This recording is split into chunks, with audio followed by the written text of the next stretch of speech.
Ustadz, kita ini kan masih usia anak-anak kok sudah dilajari dikir pakai hati. Emang kamu punya hati kapan? Wong dari lahir kamu sudah dikasih hati oleh Allah Ta'ala. Terus latihannya nunggu tua. Sudah mengeras baru mau dilatih zikrillah. Ya lebih berat lagi itu.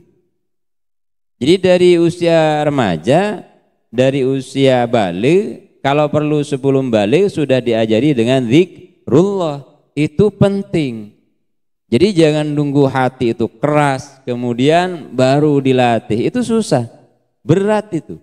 Kenapa? Karena harus melawan kebiasaan yang membuat dirinya lalai dari Allah Ta'ala.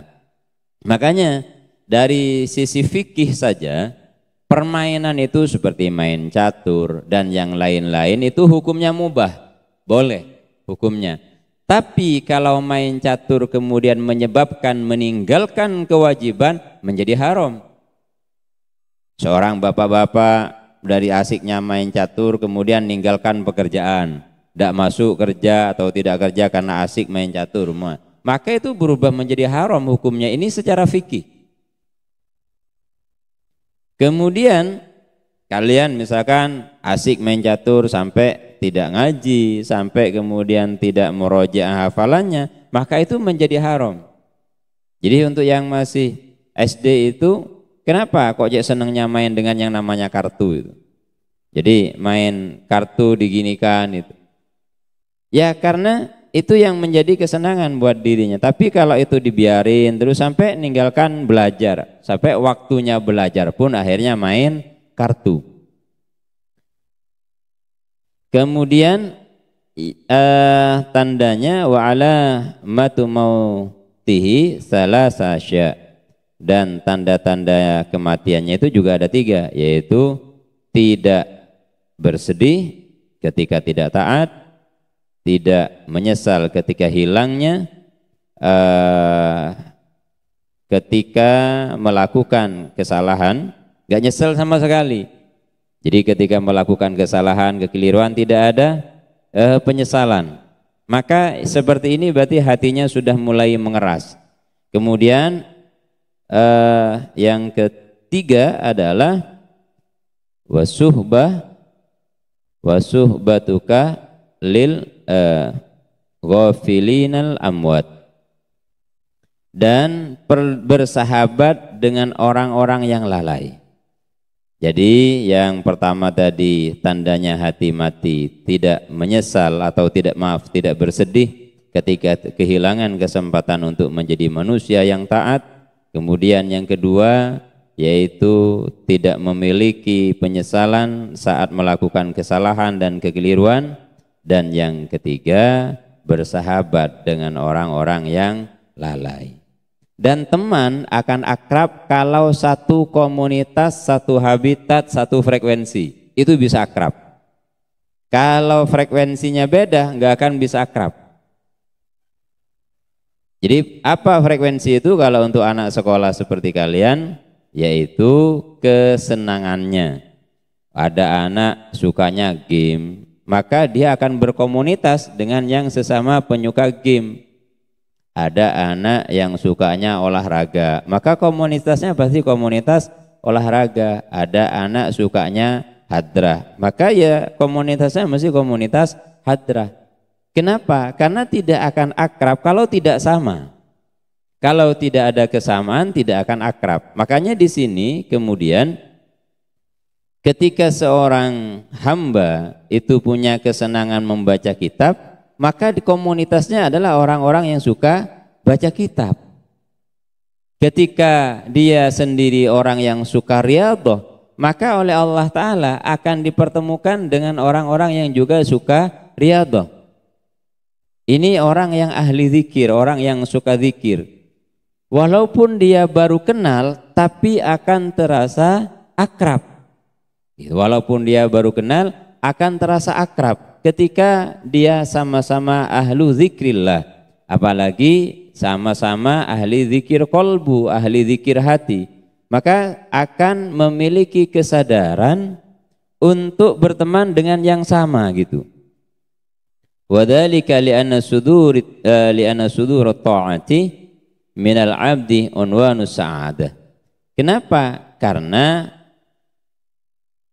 sumber dari ketaatan dari seorang hamba yaitu tanda-tanda kebahagiaan, dan munculnya yang namanya kemaksiatan adalah tanda-tanda kesusahan.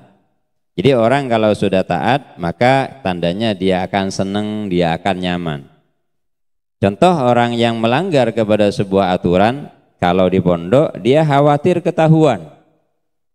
Tapi kalau di luar pesantren dia melanggar atau ada seorang hamba melanggar pada aturan Allah, kenapa dia tidak khawatir ketahuan oleh orang lain? Karena dia lupa sudah kalau dirinya diawasi oleh Allah Ta'ala. Makanya seorang hamba harus senantiasa latihan untuk ingat kepada Allah Subhanahu wa taala secara terus-menerus. Fa in kana al-qalbu hayyan bil ma'rifah wal iman, maka kalau hati itu telah hidup dengan pengetahuan dan iman, dia akan alamahu ma yujibu syaqawatu wa afrahahu ma yujibu sa'adatu. Jadi kalau hati itu sudah hidup dengan ma'rifah dan iman, maka apa? Akan menyiksa dirinya sesuatu yang membuat dirinya lalai dari Allah Ta'ala atau lupa kepada Allah. Itu akan tersiksa dia, dan dia akan bahagia ketika dirinya melakukan hal-hal yang menyebabkan dirinya taat kepada Allah Subhanahu wa taala. Apa diantaranya? Taat itu minal abdi alamah ala ridha maulah, bahwa lahirnya atau munculnya ketaatan dari seorang hamba tandanya ala ridha maulah, bahwa si hamba itu berada dalam keridhaan Allah Subhanahu wa taala. Dan sebaliknya, lahirnya perbuatan pelanggaran dari seorang hamba itu tandanya dia sedang dimarahi oleh Allah atau dimurkai oleh Allah Ta'ala. Fal qalbul hayyu yahissu bima yurdih. Jadi hati yang hidup dia akan sadar dengan apa yang diridhoi oleh Allah Subhanahu wa taala, fayafrah, maka kemudian dia akan bahagia dengan itu semua. Kemudian wama yusqitu alaihi fayahzun, seorang hamba yang hatinya hidup itu dia akan bahagia ketika dirinya mampu melakukan ketaatan pada Allah. Makanya sering saya sampaikan, kamu malam Jumat bisa sholawatan, malam Ahad bisa burdahan, itu harus disyukuri. Kamu harus merasa bahagia dengan itu. Kenapa? Karena tidak semua orang punya kesempatan. Bahkan kalian saja ketika pulang pas hari Sabtu, hari Ahad tidak bermalam di sini, kamu tidak akan burdahan sendirian di rumah.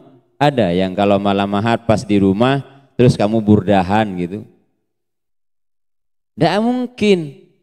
Sehingga ketika ditaruh dalam sebuah komunitas itu, misalkan di malam Jumat, kamu pulang. Apakah iya kamu akan tahlilan di rumah?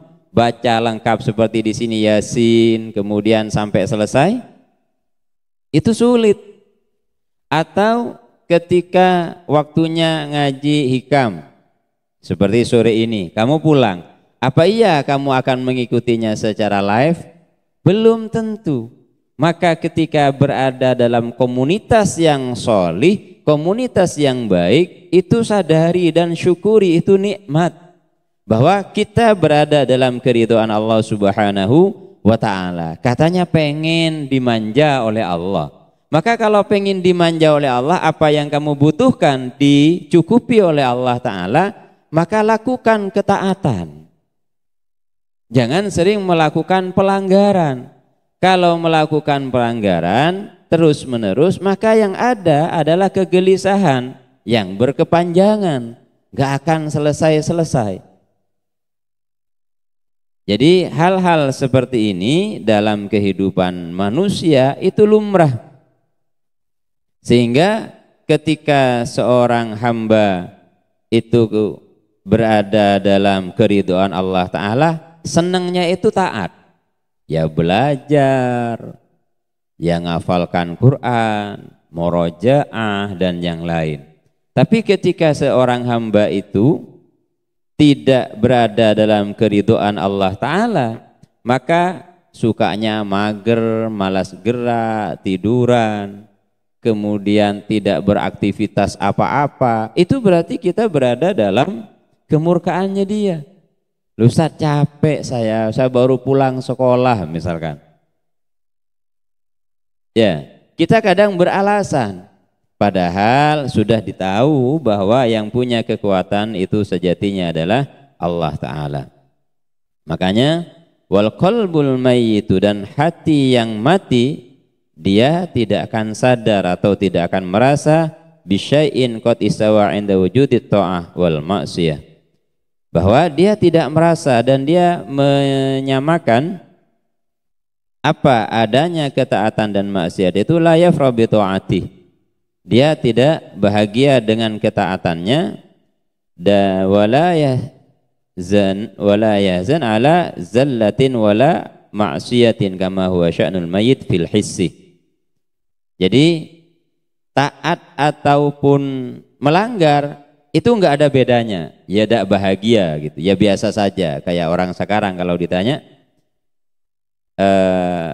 gimana kabarmu, ya biasa aja gitu.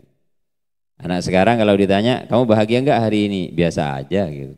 Ya susah juga enggak gitu, bahagia juga tidak, itu namanya biasa saja.